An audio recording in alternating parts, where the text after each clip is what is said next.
परम शांति बाबूजी आपका स्वागत है। आज मेरा क्वेश्चन ये है कि मुझे बहुत सारे लोग कहते हैं कि भाई हम तो बहुत संस्था घूमे, बहुत सारा ज्ञान सुना, तो कब तक हम ये संस्था बदलते रहेंगे, कब तक हम ये ज्ञान सुनते रहेंगे?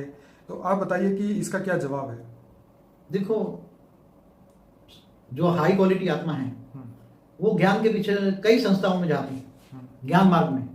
और वो उनका क्वेश्चन ये होता है कि ये सब कुछ कैसे बना, ये सितारे कैसे बने, धरती आकाश। और उसका अल्टीमेट क्वेश्चन तो ये होता है कि ये कब तक चलेगा, ये धरती, ये सब पाप, ये सब कब चलेगा। सब थक गई है ना आत्माएं, सब लोग थक गए, इसलिए थके गए हैं चारों ओर। ये सब लोग इतने धर्म मठ पंथ संप्रदाय इतने बन गए हैं, तो चारों ओर हाई क्वालिटी आत्मा किसी की कंठी नहीं धारण करती, किसी को गुरु नहीं बनाते। वो किसको, क्योंकि वो सोचता है किसी के पास जाओ, कोई ये कह रहा है, कोई ये कह रहा है, कोई ये कहता है।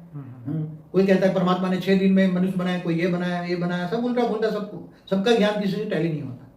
और गॉड, सबकी अपनी अपनी कहानियां हैं, सबकी कहानी। तो God is one, truth is one.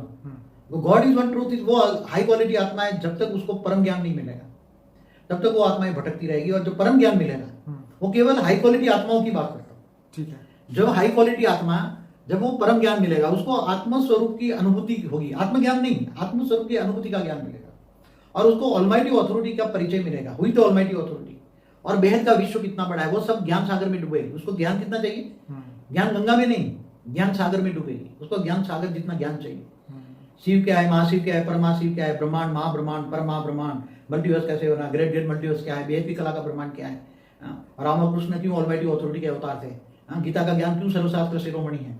और गीता का एक ज्ञान जो कहेगा कि एक तो थियरी ऑफ कर्म जानेगा, जो गीता में कहा है, तो एक तो थियरी ऑफ कर्म के पीछे भी भागेगी आत्माएं कि ये थियरी ऑफ कर्म क्या है। फिर वो निष्काम कर्म वो करने वाली आत्मा होगी। हाई क्वालिटी आत्मा अपने लिए जीने वाली नहीं होगी, क्योंकि गीता में तो कहा है जो अपने लिए जीता है वो तो जानवर है। जानवर भी खाता पीता है मर जाता है, इसी तरह मनुष्य भी खाता पीता है मर जाता है। उसमें और जानवरों में कोई फर्क नहीं। जो दूसरों के लिए जीता है, जो विश्व कल्याण के लिए, जो समग्र विश्व के लिए सोचती हैं कि दुनिया कैसे बदलूं, दुनिया बदलने के लिए मैं क्या करूं, तो ऐसी आत्माएं भी बहुत है। बाबूजी ऐसा पूर्ण ज्ञान कब होगा आत्मा को? तो आत्मा को पूर्ण ज्ञान कब मिलेगा? पूरे ज्ञान सागर में जब परम ज्ञान सुनेंगे, जब आत्मा, परमात्मा, बलरामा, वेद का विश्व कितना बड़ा है, वेद की कला का ब्रह्मांड क्या है, और जब ये पूरा ज्ञान सुनेगी तब उसकी आत्मा में एक ज्ञान से उसका मन शांत होगा। उसको ज्ञान जो चाहिए वो मिल जाएगा। हमारे पास सारी आत्मा कई जगह पे, कई गुरु गोसाइयों के पास घूमकर आती हैं। फिर जब पूरी ज्ञान सागर में डूबती है तब उसको बोलता है मुझे ये ज्ञान सुनते ही मन शांत हो गया। अब तो ये ज्ञान सागर में डूबने वाली आत्मा है, उसको मन ज्ञान से, आत्मा में जो पड़ा हुआ रिकॉर्ड है, उसकी आत्मा में बेहद का ज्ञान का रिकॉर्ड पड़ा हुआ है। वो बेहद की आत्मा, हाई क्वालिटी आत्मा है। उसके अंदर वो ज्ञान सुनते ही वो आत्मा में रिकॉर्ड इमर्ज हो जाएगा। और पहले ज्ञान सब्जेक्ट क्लियर करेंगे, फिर वो ऑलमाइटी से योग लगाएगी, आत्मस्वरूप